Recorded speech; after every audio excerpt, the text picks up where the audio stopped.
Welcome to Gutsy Talks. I'm Rachel Larson, your host, naturopath and nutritionist, and I'm here to have real, honest conversations that can help you heal your gut, calm your mind, and fall back in love with food.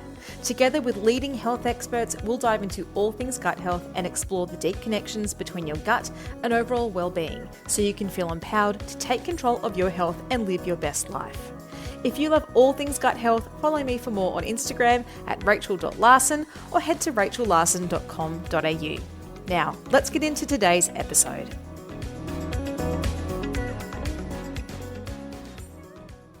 Today, we're joined by the incredible Danielle Elliot, a qualified gut naturopath from Tummy Rescue with over 17 years of experience helping people uncover the root causes of their gut issues.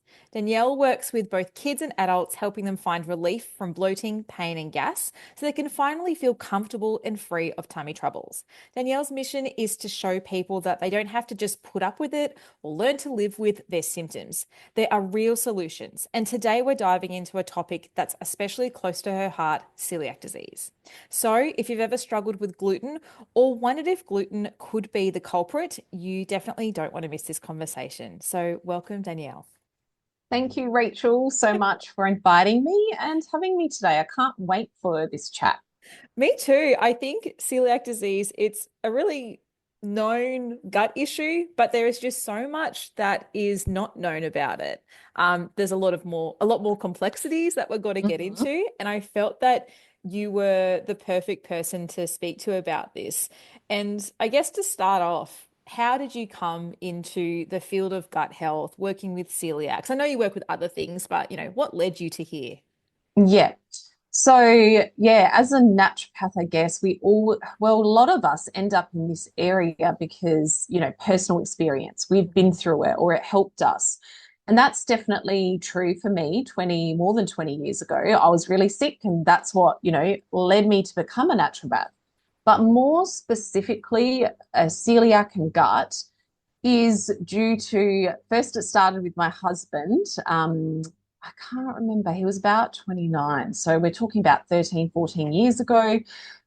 He was already diagnosed with Crohn's disease, but he was having a flare, and the doctors just kept, saying increase. He was on meds at the time because it became really bad. And they just kept saying, just up your meds. And it got to a point where he lost like 15 kilos in the space of a few weeks. Wow. He was on the floor, couldn't move, in so much pain. And so finally he went to the doctor, like all men do when they need to be on the floor for them to realize something's wrong. Yeah. Yes. But he had been, and they had ignored it. Yeah. And they did some preliminary tests and said that he needed to go to emergency. And in that time, we found out in the 24 hours that he actually had celiac disease and type 1 diabetes together in the same 24 hours. And that's because they're related. They share the same gene. As we might discuss a bit later, celiac shares genes with other autoimmune conditions. So, from that point, I obviously went diving into celiac disease even more. And I love the area of gut. And I guess it's where I'm meant to be because both our kids later became diagnosed with celiac disease as well, even though initially I think my daughter was tested when she was 3 and she was negative. And then at the age of 9, I think she was positive, and our son was positive. We'll talk about some of the crazy things about celiac diagnosis, and that you don't actually have to have a whole heap of gut symptoms either. So Totally. 3 out of 4 of us in this household have celiac disease.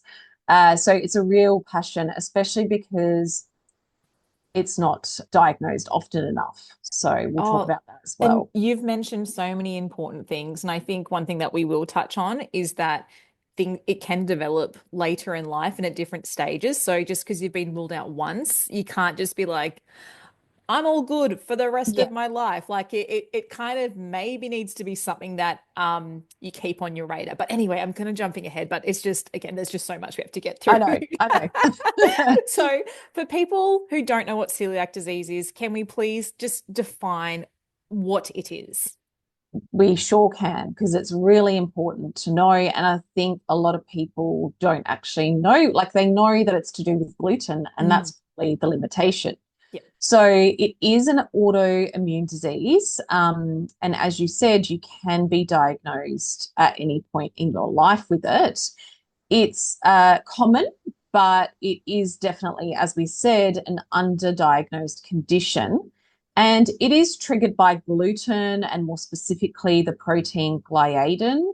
And in those with celiac, their immune system based in the gut and the immune system is reacting to gluten. There are two antibodies that get tested for. So you could be reacting to gluten and then that damages your gut. And then there's also an antibody against one of the things that actually protects and heals your gut.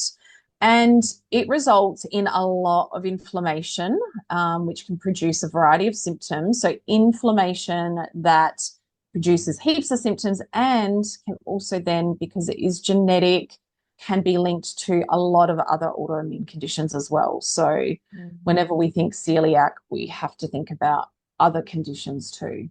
Yeah, and that's something I certainly see clinically, and the research supports that as well. And there is that big link not only between the genetic aspect, but just the vulnerability of the state that now the gut is in, and how Yeah. things like the dysbiosis and the leaky Mm-hmm. gut, how they are also contributing factors Yeah. to auto. So there's like I guess a few different links. So I guess you've kind of explained that it's only when gluten is eaten that is the cascade that happens, that all these immune responses happen. Yeah. So you mentioned something interesting about you don't have to have, bloody diarrhea or Mm. things like that to, suspect celiac. So what are some of the symptoms that people need to be looking out for? Yeah, so I think, yeah, there are key symptoms like when you and I just say, see a patient with gut issues, we probably always think, could this be a case of, celiac? So you could have persistent symptoms like diarrhea, constipation, even though, Mm. nausea, vomiting, and, some people go, but it wasn't when I ate gluten foods, but gluten hides in a lot of things as well. Gas and cramping. So you have that whole picture of gut issues. Yeah. But celiac is sometimes referred to as like a clinical chameleon because Mm. it can really disguise, and I love that analogy because it can really disguise as a lot of other things. So some people, all they have is fatigue, Yes. and maybe a little bit of gut issues. Some people just feel, yeah, extremely fatigued, feel like maybe they have muscle weakness. Other people, we find it because we go looking because they've been diagnosed with iron deficiency or Yes. B12 deficiency Yeah. or any other number of minerals. Because once your gut is completely damaged by that gluten, the small intestine, that's where it occurs as well. So we didn't mention that it's not throughout the whole gut, it's just in the small intestine. But this is where we absorb all our nutrients from the things we're eating. And Mm. even if you're taking supplements and your gut lining is damaged, you're not going to get those supplements in. Like it doesn't work as well. Obviously, it can definitely help, Yes. but we need to heal the gut. The other thing is like in kids, this is why I think it's missed a lot in like kids because GPs are expecting like failure to thrive, like short weight loss. When my kids were both diagnosed with celiac, they were in the perfect weight range. And they're actually in the top 10% for height. Mm. So there is no problem with their height. They're They don't look thriving. unwell. They're thriving. Exactly. They're not failing to thrive. They are thriving. So no one would think of celiac, especially when they didn't really themselves have gut Mm. symptoms. Mm. The other big thing I think about is whenever I always ask people in our consults about oral health, and Yes. another one is recurrent mouth ulcers. Yes. That is a big sign that one, you could have celiac, could have autoimmune. I just always think of that. Weird rashes as well. So skin rashes, there is the dermatitis hypertiformis, weird word, but I've seen it just like not be completely looking like that, but like both of my kids had rashes that would sometimes come up on their cheek. And I've actually been able to help people go through diagnosis just because they've sent me pictures of their kids' rashes. And I'm like, oh, it could be, Mm. a celiac thing. Then we have the whole thing, it could be infertility. So, celiac is one cause that isn't often thought about in infertility cases. Mm. early onset osteoporosis as Yep. well. So if someone younger has a break that kind of doesn't make sense, obviously if you have a break that, yes, okay, everyone expects to have a broken bone from a bike accident or Yes. something. And the other biggest thing that makes it so hard, and maybe this is why it is missed in so many people, is that some people are asymptomatic. Yep. This means they have no symptoms whatsoever. So why would you go looking for anything if you have no symptoms? Yeah. So that's why we do have to take all those non-gut symptoms seriously Yeah. and consider. I would love more people to know, hey, if you're super tired and you've got iron deficiency and you can't think of a reason because you know you're eating red meat, Mm. you've got good digestion, why could you have anemia? Is it Mm. celiac? And let's Mm. just run that test. Yep. Oh, I think Yeah. you've covered so many. And I'm even in my head, I've got a sister-in-law and I know like a friend of a friend that I think recently have had a celiac diagnosis. And Mm, one of them's in their 20s and one of them's in their 30s.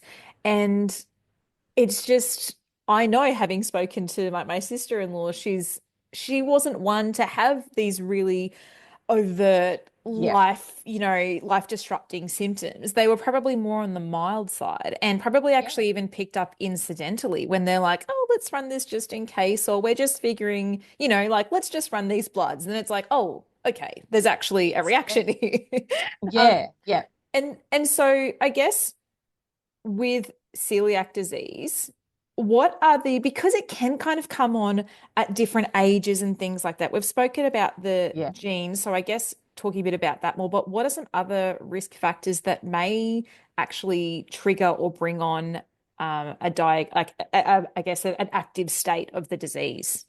Yeah, exactly. So there are genes, and like about 50% of Australians have the genes, one of the two genes, or both. My husband had both, and we knew my daughter at the age of 3 had one, but obviously we knew at 3 she didn't have the disease triggered yet. Yeah. So you could have one of those genes, HLA-DQ2 or 8. And as I said, 50% of Australians have the disease, but only just say The out of gene, those have the people that gene. have one of the Yep, genes for yep. celiac. But in the end, probably only one in like 40 of those people will develop it. But as you said, it can be triggered at any point in your life. So you could have it at the age of 2, you could get it at the age of 30, you could get it at the age of 70. And so, what can switch on our genes to, all of a sudden have this disease active?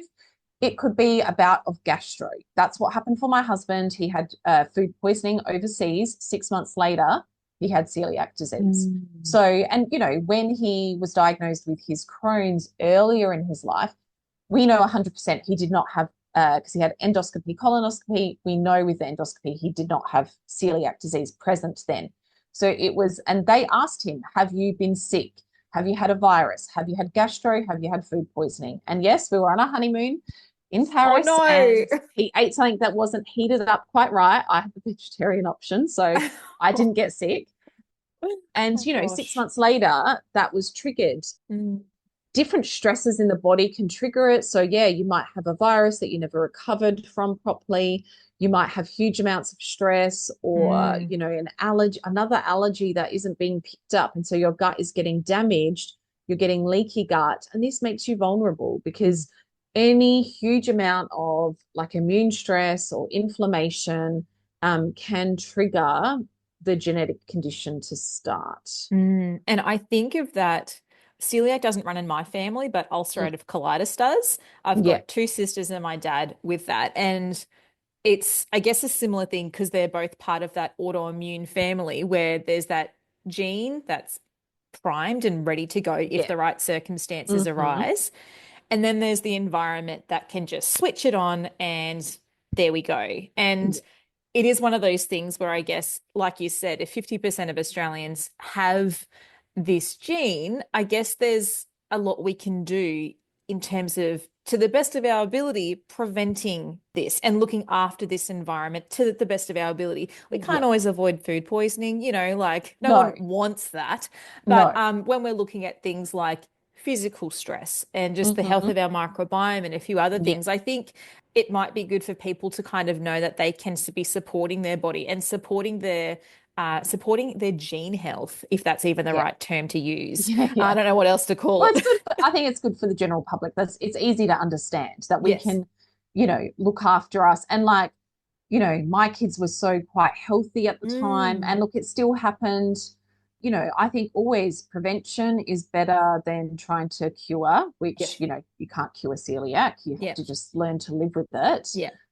But I do agree that anything we can do to support our gut health, and even when I have patients, I'm always saying, like, if you get sick, get in touch with me because we want you to recover as quick as possible because this prevents, or could potentially prevent celiac and other things. Yeah. We know we've seen people that have been sick, never got better, and now they have chronic fatigue syndrome or, different conditions. We want to recover well from any illness we have. And there's actually you mentioned that at a very timely time, but only 2 days ago, I interviewed Carl Loren about post-viral immune dysfunction. Mm. And no, like gastro and bacterial stuff is not viral, but there is, that connection between those Yeah, infections and significant gut disruptions in many ways. So you're totally right. It is about looking after your immune system and supporting that the best we can. So I guess in terms of getting that celiac diagnosis or screening, what is currently available? What's the yeah, steps? Is there anything in the future? Tell people how they, I guess, can start to really understand what their gut is doing in their relationship yeah. with celiac disease. Yeah. So I think, as we talked about, if you have any of those symptoms, you can hop on the Celiac Australia website, you can fill in their questionnaire, and then it will tell you, should you get screened? So that is Mm. probably like, I think that's a great That's awesome. That's a great tip. step. Mm. Yeah. And, they say 1 in 70 will, have celiac disease, like this is out of the whole population, but only 1 in 5 are diagnosed. So we know that there's 4 out of 5 people that have celiac disease currently that are not diagnosed, Mm. which is crazy when we know that the longer that kind of gets left, the more chance there is of like developing, like with my husband, because it kept being ignored. I do 100% believe that that is what caused the type 1 diabetes to be triggered because they share the same gene. So the longer celiac is undiagnosed for, that's why I'm so passionate about helping people understand why it's so important and how Mm. to go about testing properly, because I've seen a lot of people get tested incorrectly, or they've even, this is crazy, but their bloods have been positive and the GP said, just don't worry about it, maybe eat less gluten. And I'm like, oh my God, you need to Holy. go straight away Yeah. to a gastroenterologist. And if anyone in your family as well has been diagnosed with celiac disease, if it's a cousin and auntie, siblings, like, parents and kids will have 10% chance of having celiac disease. So it is increased. But even cousins, aunties, I would say just go and get screened Yep. because, as we said, you can have no symptoms. You might just have recurrent mouth ulcers. Mm. You don't think that that's celiac disease. So just go and get screened if anyone in your family has had it Mm. or been recently diagnosed. So I guess the first step is do not stop eating gluten. If you're thinking about getting screened, don't reduce your gluten content. Don't in your diet, don't come off it because you're like, oh, it could be gluten. Maybe I should experiment. I actually think go and get screened for celiac serology. So this involves a blood test and it will look for 2 antibodies. So the transglutamase, IgA, and the deaminated gliadin peptide, which is an IgG antibody. Now we want to have both of those because some people can be IgA deficient and so it won't get picked up. Yep. So when you're getting screened, you want to see that you've been referred to and you've been tested for both. So that's, I guess, a Yes. big step because so I'll definitely let you obviously finish this Yeah, process, no, but no, no. but some people they'll be like, oh, I got tested and they might only pick one of them. So you're saying you need both. Yes, make Yeah. sure. And if you print off that thing from Celiac Australia, the handout, I always Yep. print that off for my patients and Yep. just give it to them to take to the GP because it also has like a list of symptoms. And I tick, well, your auntie has type 1 diabetes, you've got these gut symptoms, or you've got enamel defects. That's one I didn't mention, or mouth ulcers. Mm. You need to get screened. And it will say on that handout what antibodies need to be done. But that is called celiac serology. So that Yep. is like the first step. Yep.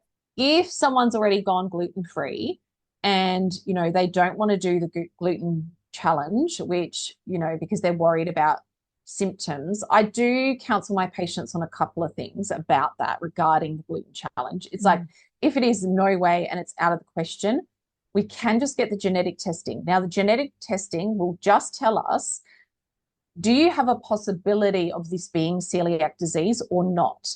If you do not have one of those two genes, the DQ2 or DQ8, we're 99% sure you can't have celiac. And then that gives us some kind of answer. But if you do have the gene, of course, that doesn't tell us.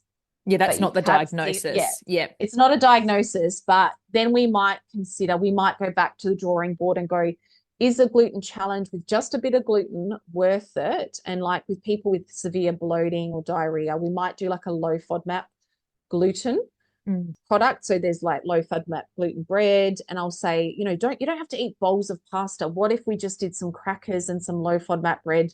Do you think you could handle that?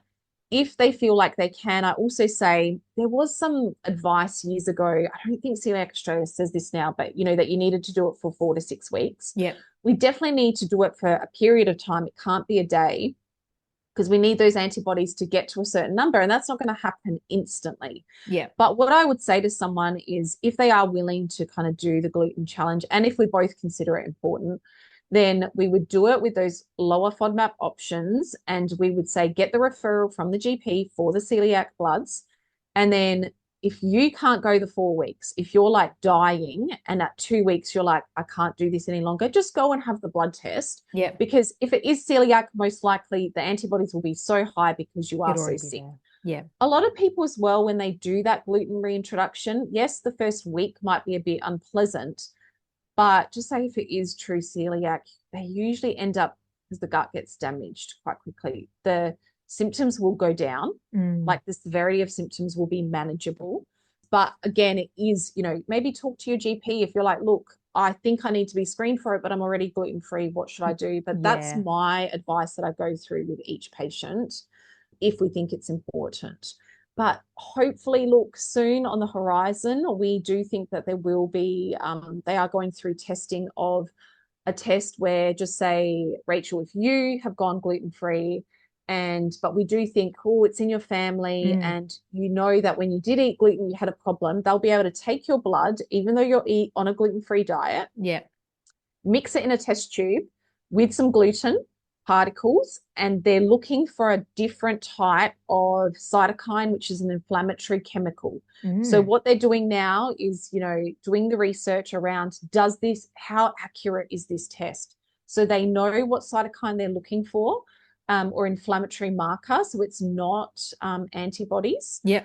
And they're just seeing, is this accurate? Like when we take a whole group of people with celiac and we take a group of people who don't have celiac, does this actually work? Wow. So they're going through that now. That would be like the best thing ever, I think, for so many people. And you mentioned at the start, like the reason why, and even though it sounds counterintuitive to think stay on gluten, this is kind of, you've explained that perfectly as to why before you come off it, you actually want to get the testing because you've got the load of gluten in your body to have a positive and an accurate positive result. Unlike people who are gluten-free, go get the testing and they get what we call a false negative. So the gluten challenge, that is for both the gastroscopy and the serology testing. Is that correct? Yes, yeah. Because if your serology is positive, so you have raised numbers and each lab's different, so I'm not going to quote numbers because some say under 17, under 20. So it is different for each one. We just go with what the lab is reporting. But just say if you were like 60, look, my kids were in the, I think, thousands, when they got tested. That was a strong positive. They were also a moderate gluten diet. I would say that at the time, because my husband was, had celiac and they didn't, everything I cooked, everything I baked, everything I made at home pretty much it was all gluten-free.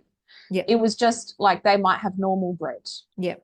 And even all our crackers, they were all gluten-free because it was just easier. So they were only having bread here and there, and they were still super high.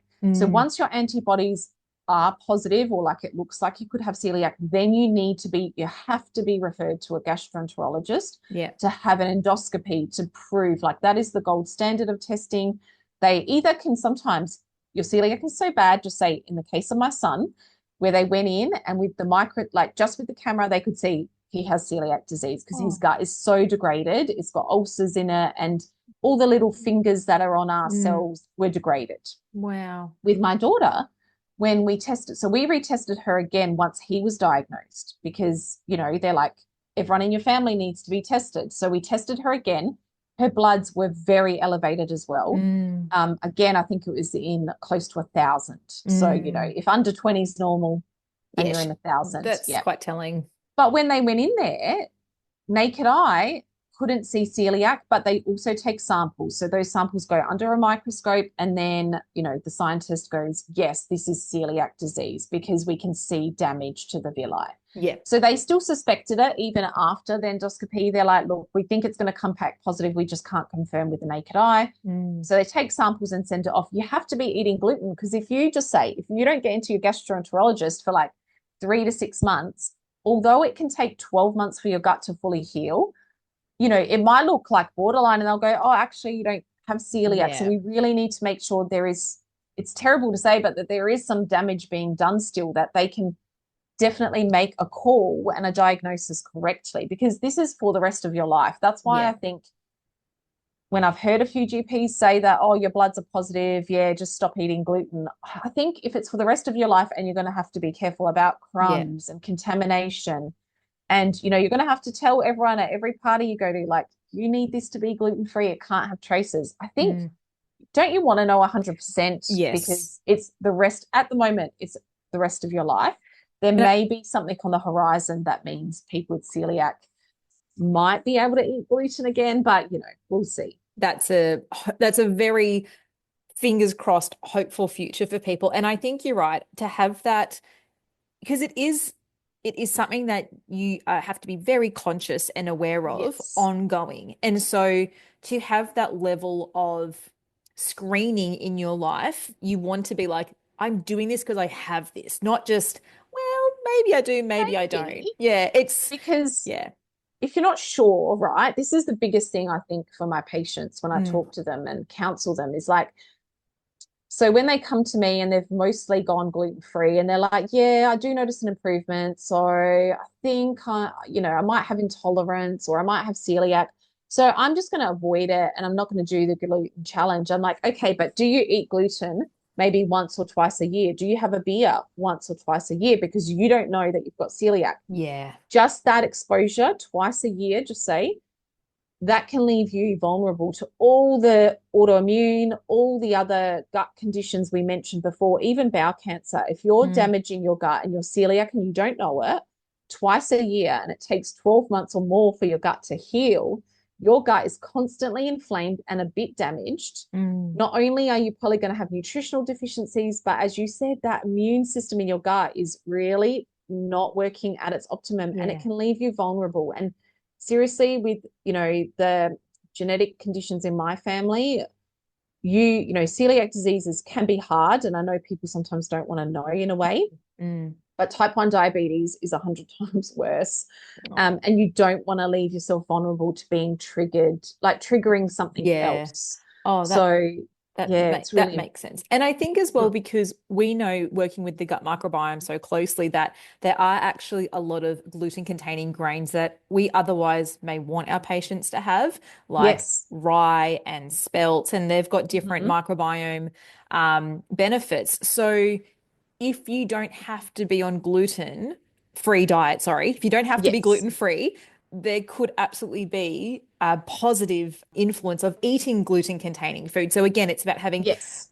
total clarity. And for those that they have gone through every single step that you've gone through, they have done accurate testing, they've done the right prep, and they can say hand on heart at this stage, again, because it can change, I do Yeah. not have celiac disease, but they still have a problem with gluten and those type of grains.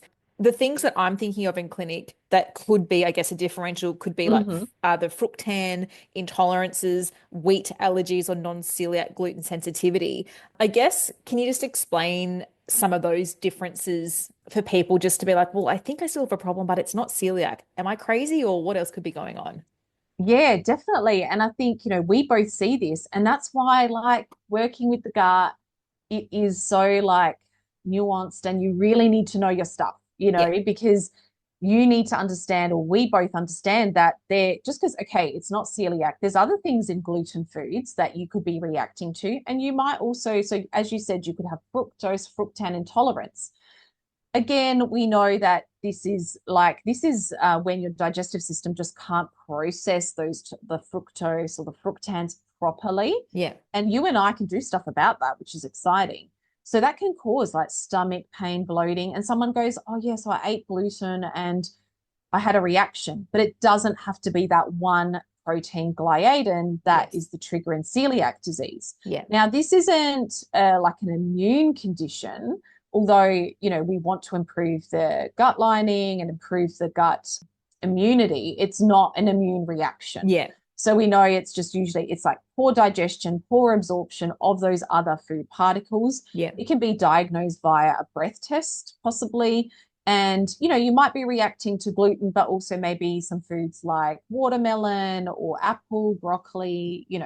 So there are other foods you'll be reacting to. It's so hard when we talk about foods and working out just with a food diary.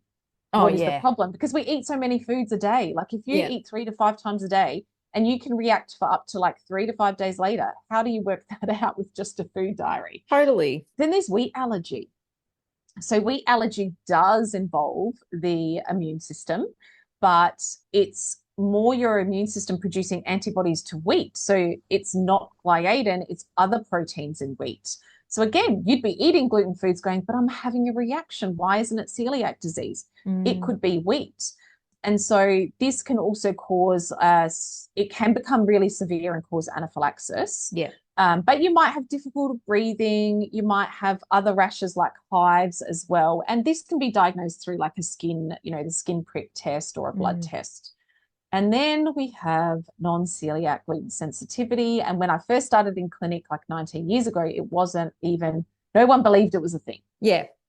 The made up And disease. Yep. it was a made up thing, but even Celiac Australia now has a whole section on their website about non-celiac gluten sensitivity.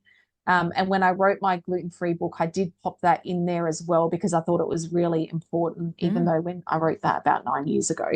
So they're saying it doesn't cause an immune response. We haven't found like a marker in the blood that we can measure, and you will be negative for celiac antibodies. I do think that in my gut, I feel like it causes an immune response. We just don't know, like we haven't found an IgE, or like maybe it's Yeah. not IgE mediated, but I think if we measured all cytokines, like those Mm. inflammatory chemicals you and I were just talking about, I think they would find something. But people negative to celiac, they remove gluten and feel better.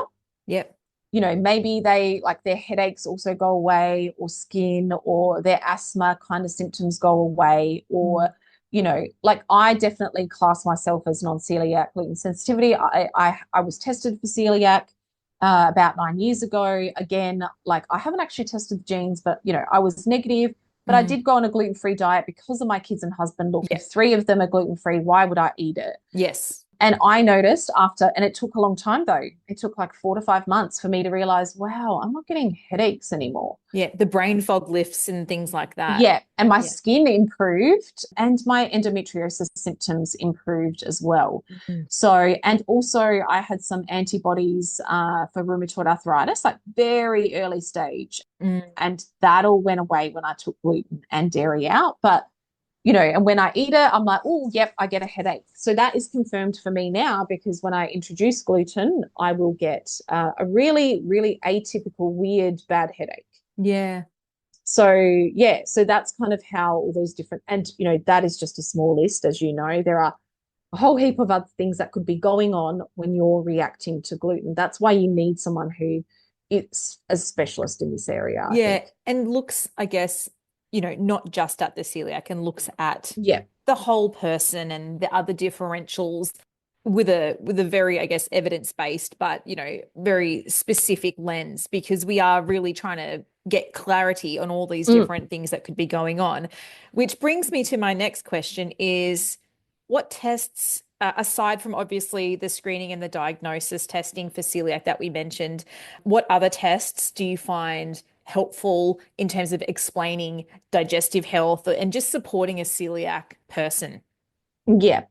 So if we're talking about, trying to find what else it could be, or so are we talking, do you want to just focus on celiacs or people that have celiac disease, but maybe still have gut Yeah, issues? because there's lots of tests, I'm sure. Yes. Yeah, there's so many tests. So celiac is associated with small intestinal bacterial overgrowth, which is something you and I both specialize in as well. Mm. So just because you go gluten-free, and look, we need to remember it can take months and months for your Yes. symptoms to improve once you go gluten-free and you have celiac.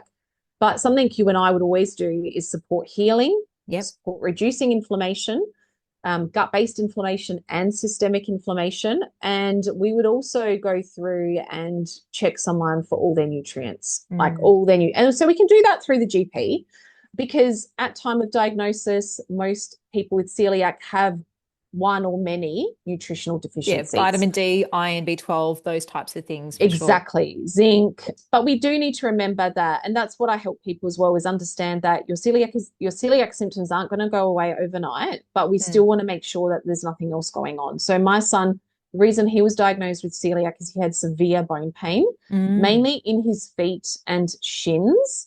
And we did an x-ray, and he had these things called growth arrest lines, which the Mm. GP hadn't, and so they're really hard lines in the bone where the bone has not formed properly.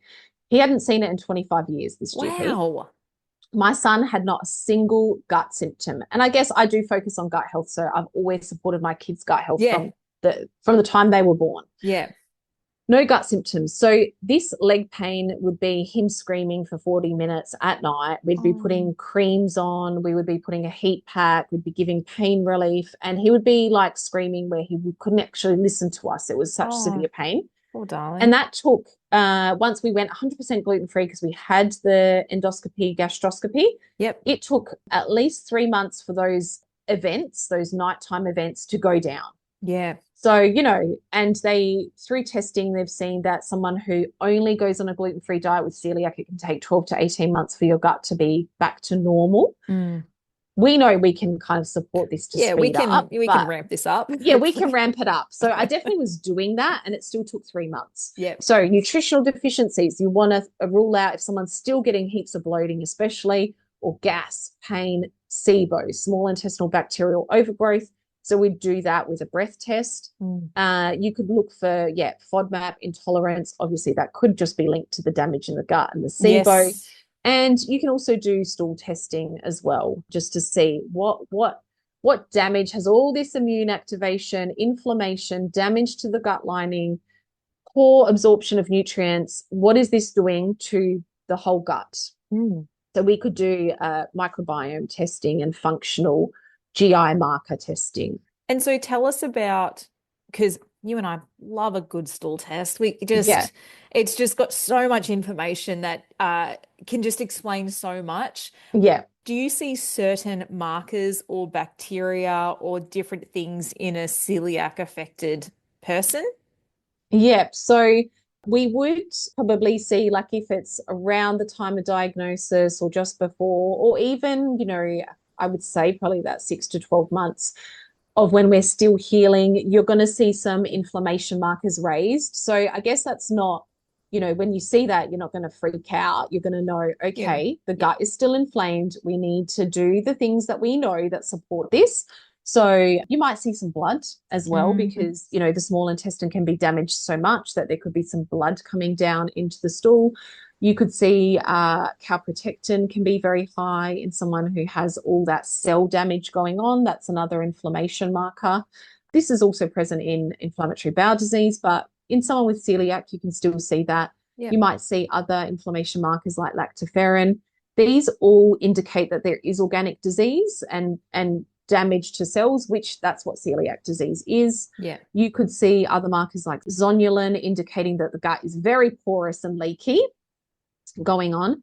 Pancreatic elastase can be low too for someone in celiac disease. And sometimes when I see low pancreatic elastase on a stool test or a blood test through the GP, I'm always thinking, could they have celiac disease? Mm. It's a secondary to the celiac, but we do want to kind of make that connection and consider it. Yeah. And then when we look at like the types of microbes Mm. and the metabolites that they can make in the gut, Branch chain amino acids can be high because Hmm. this indicates gut and systemic inflammation, which celiac disease definitely causes. Yep. And sometimes you can see hydrogen sulfide bacteria high. Now, it could be as well, like once someone has, even when you're testing a celiac, 18 months into their, diagnosis and they know they've been gluten-free, those things can be elevated just because, they're not getting, as you said, some of those beneficial gluten whole Yeah. grains, Yeah. which, yes, they're not allowed to have any. So if we see that, we go, okay, let's assess, are you eating too much red meat? Because that could come from too much Yeah. red meat. But if they're not eating an excessive amount of red meat, we need to remember it could just come because they're not having those whole grains. Yeah. Legumes and beans can help to minimize this, and maybe something called FOS, Mm. that prebiotic can bring it down, but it may always just be something that's like borderline high in those Mm. individuals because they just can't eat, to get the same amount of beneficial fiber from the legumes and beans that you would get from like whole grains like rye Mm. to decrease those branch chain amino acids or hydrogen sulfide. It can be really hard to do. Yeah. And you're obviously working with a compromised gut in terms of is inflammation at the gut lining where a lot of the enzymes lives that help break Yeah. down a lot of these foods. Mm-hmm. So it is a process. And our the interview I did with Dr. Brad Leach not Yes. long ago, was speaking about diversity, but having sometimes to go very slow with patients. So Yeah. if that is you and you've had a stool test, hopefully you are working with someone who can support you, all the way through because it is a changeable process, but it Yeah. is a slow and gradual process of diversifying your diet and introducing things and figuring out your tolerance to things as your gut is healing. Would you Yes. Yeah. agree? Oh, definitely. And I think when your gut is not healed, when it's inflamed and damaged, of course, you're not going to be breaking down these foods that are beneficial for us to eat. So Mm. we can't just say to you, oh, well, they're good foods, you should eat them, Yeah. because that person is not breaking it down. So, as naturopaths and nutritionists, we have the tools though. Mm. That's what I love versus like, traditional medicine. We have tools to actually support your digestion of those foods, to improve your gut integrity so you can break down those foods in the Mm. future. We Mm. have tools that decrease inflammation in a healthy way and resolve inflammation rather than just suppress.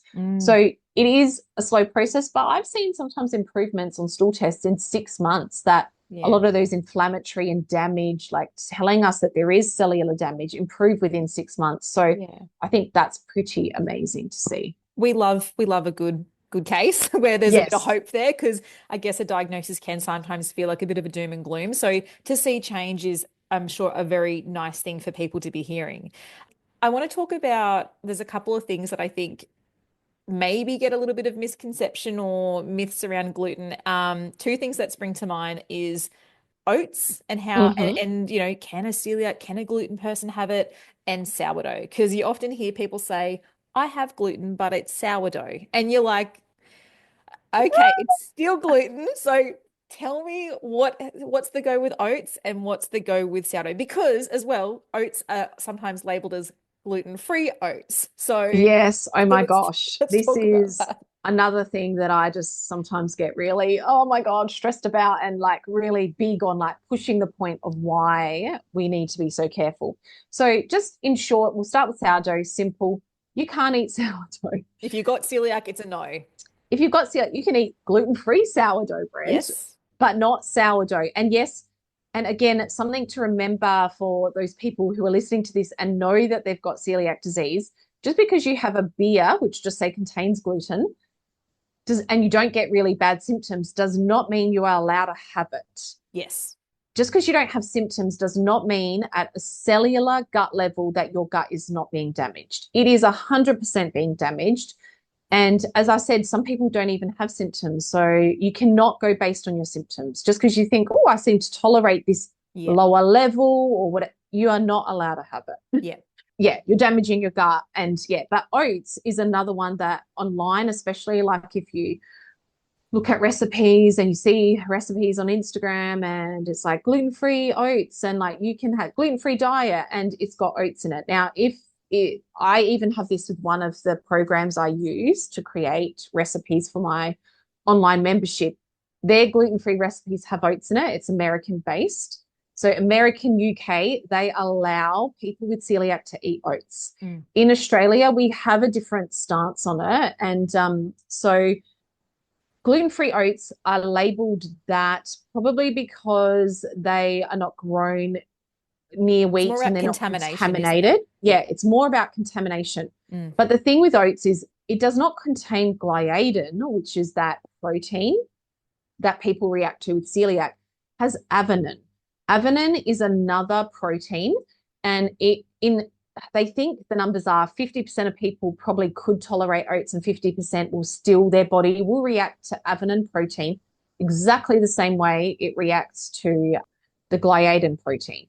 Now, again, you cannot base this on symptoms. Just because you Yes. eat oats and go, oh, I don't seem to be reacting, so I must be one of the 50% that can eat oats. Yeah. The only way that we think that you could eat oats safely is if you have like another gastroscopy, endoscopy. So you have it before, you eat the oats and your gut looks perfect and amazing, and then you do the oat challenge. You would need to do this with a gastroenterologist. Mm. God, all those names are mixing Ologists. together. All the ologists are mixing. And then you would have another endoscopy to see, does your gut get damaged by Yes. ingestion of oats? Yeah. This is not something you can experiment with yourself. Just because it says gluten-free on it does not mean I would recommend it. I don't, my kids, my husband, we do not have oats at all. If they finally get research and maybe find another gene that's connected to people who tolerate it and don't, if there is a test one day that says you can have it or you can't have it, we would probably do that, but Yeah. it's just a no. Yeah, I think that's because again, we're trying to keep the individual in front of us safe. Mm, It is not safe to assume that hmm. having gluten-free oats is a good thing for you. There is not, aside from the gastroscopy testing that you mentioned Yeah, and doing a 4 or 6 week challenge or whatever it is that they yeah, do, you can't make any assumptions. So I think in with safety as the priority, yeah, don't have oats. It yes, may be different for, and this is where we're talking specific celiac, but it may be different for the non-celiac gluten sensitivities. The wheat definitely. allergy people would be fine with it. The Yeah, fructan intolerant people, again, probably fine to a certain degree. So this is celiac specific. very, yeah. When we're talking about, and I guess we've kind of been freckling and speckling all of Mm. our treatments throughout our chat, but what are some, I guess, key things that we need to consider in terms of our home, our lifestyle, our diet, and nutrients and herbs? And I know the list is endless. So I guess Yeah, what are your top ones? yeah. What are my favorites? Yeah.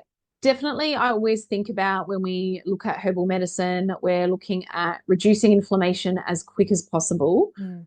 modulating the immune system as quick as possible, because this is the thing that's going to allow the gut to heal. So, inflammation, immune modulation, and digestive support. They're Yeah. probably my key areas I'm looking at. Yeah. So, I love boswellia for the inflammation. I love some ginger and gentian for support digestion.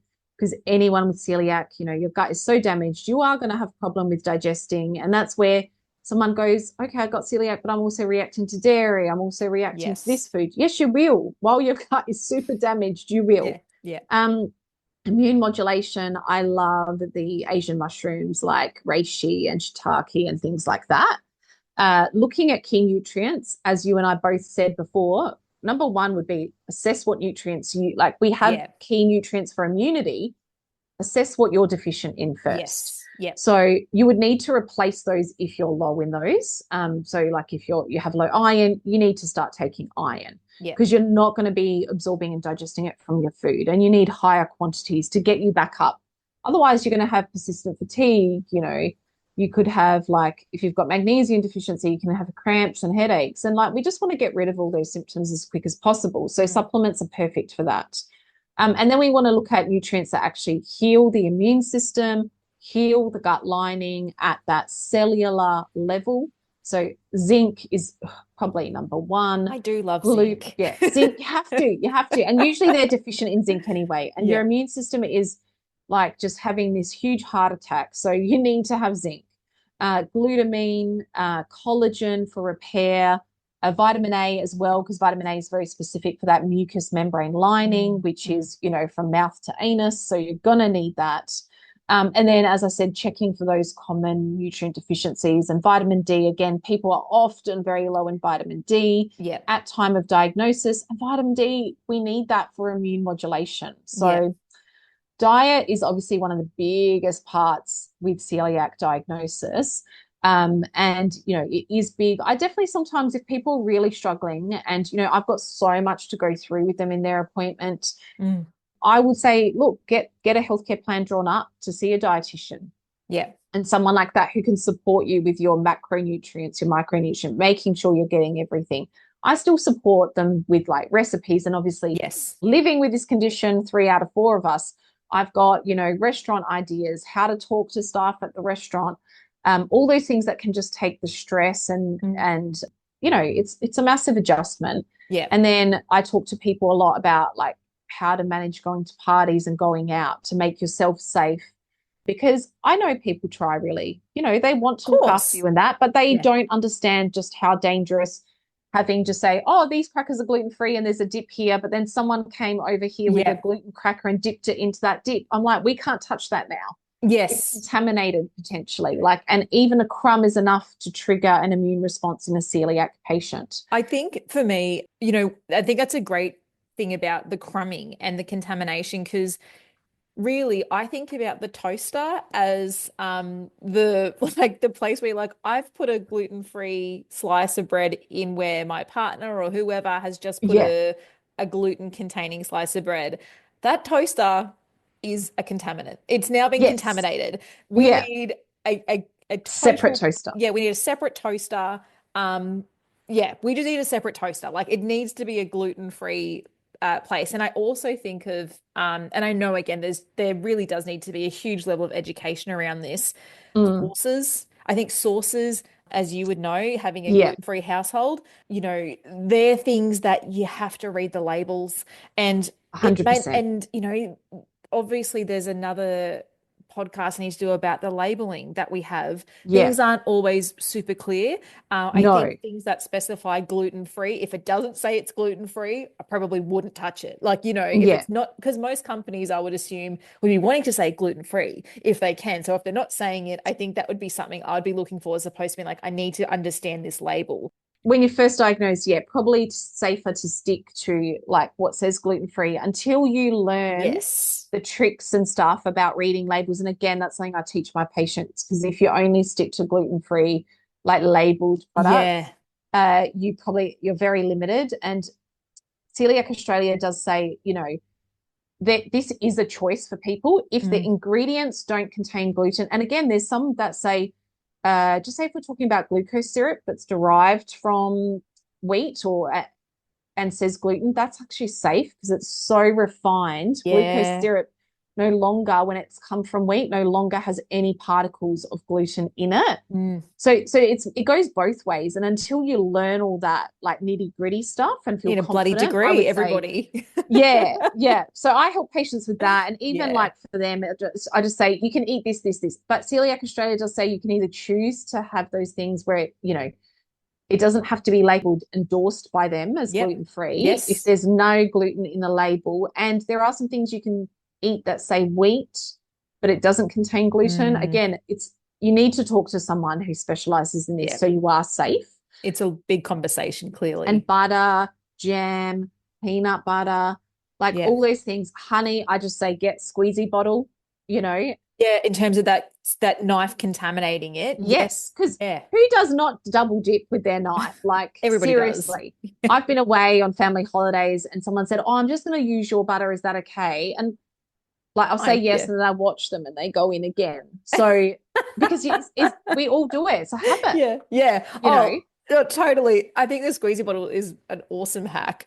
Yeah, So there's obviously a ton of different treatment options out there. And I think, what you mentioned at the beginning, and this was, I guess, your mission, is that you don't need to live with a degree of symptoms, that like you yeah. can be at a very manageable level. And I think Mm, management is the key in that we're not saying cure, like there is no cure. It is just about managing, but the yeah, quality of life that we're really wanting for you, it can be vastly different from where you may currently be, where you do have symptoms and it may need yeah. that gut healing and digestive support, and just that dietary education as to how to better manage yourself. So you're pretty much asymptomatic, which would be the most amazing thing to be. Oh, yeah, definitely. Like my kids, my husband, they don't have any symptoms Mm. because, we've done all that work and also looking and making sure there's no other, like just because they found celiac disease, I would say I would check for some other autoimmune conditions because Yeah. as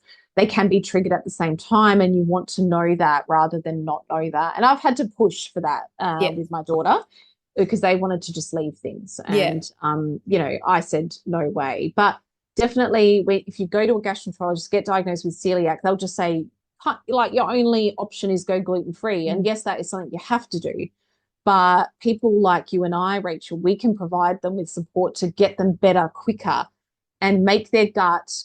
The gut will always be a weakness, Mm. I think, with someone with celiac, Yeah. but we can make it, as good as we Yeah. can. And also, like with the stress of this chronic condition, lifelong condition, Mm. just the stress of that can be impacting your gut. And again, you and I can provide stress support, herbs Mm. that can help with that whole, because you can cry, you can get angry, you can get Totally. upset, and you are allowed to, because this is like, that we all think, why me, when we get Yeah. diagnosed with a chronic condition.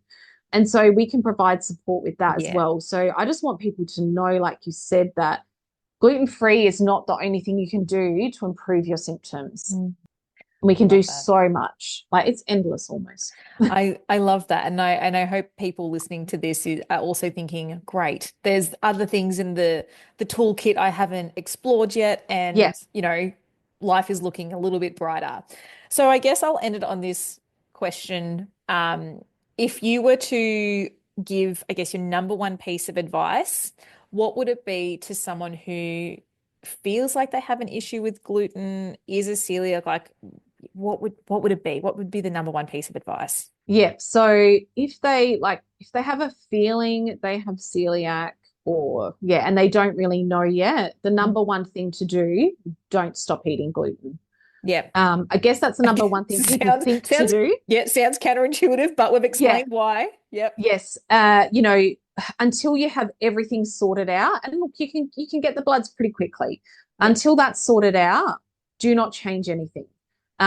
People often come to me and think that I'm going to say go gluten-free, dairy-free, to cut every. I'm like, while we're investigating, you need to eat gluten. Yep. Go to Coeliac Australia, fill out that Yep. self-assessment quiz, take it to the GP, and make sure you can know without a doubt, without a shadow of a doubt, that you have this. Because as Yep. we said, a false negative can be dangerous. You stop Yes. eating gluten, then go to the GP in 3 months. Well, you could have a false negative on your hands. So Yep. just because you think gluten is the problem, do not take it out Yep.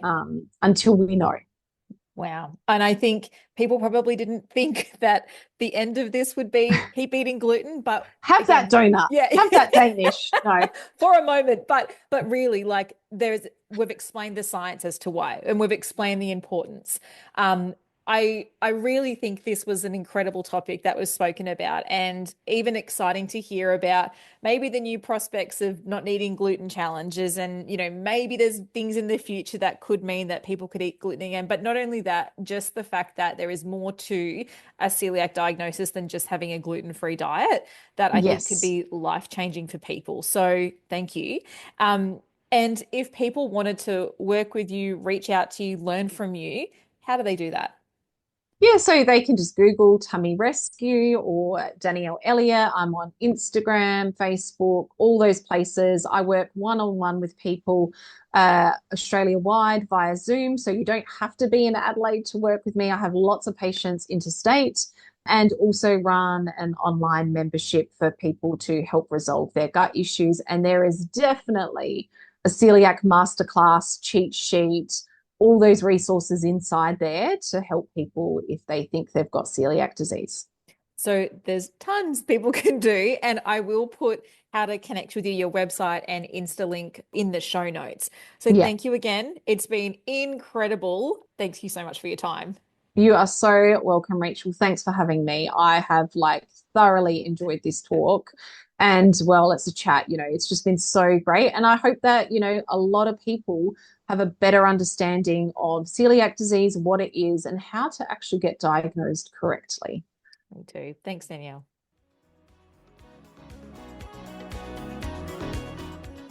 Thanks for tuning into Gutsy Talks. I hope today's episode left you feeling inspired to take the next step in your gut health journey. If you're ready to dive deeper, head over to rachellarson.com.au. There's a range of courses and resources waiting for you. If you loved this episode, I'd be so grateful if you shared it with others who might benefit from this information. And so you don't miss out on future Gutsy Talks, be sure to hit follow and leave a review. I'd love to hear your feedback. I'm Rachel Larson, and I can't wait to connect with you again for our next Gutsy Talk.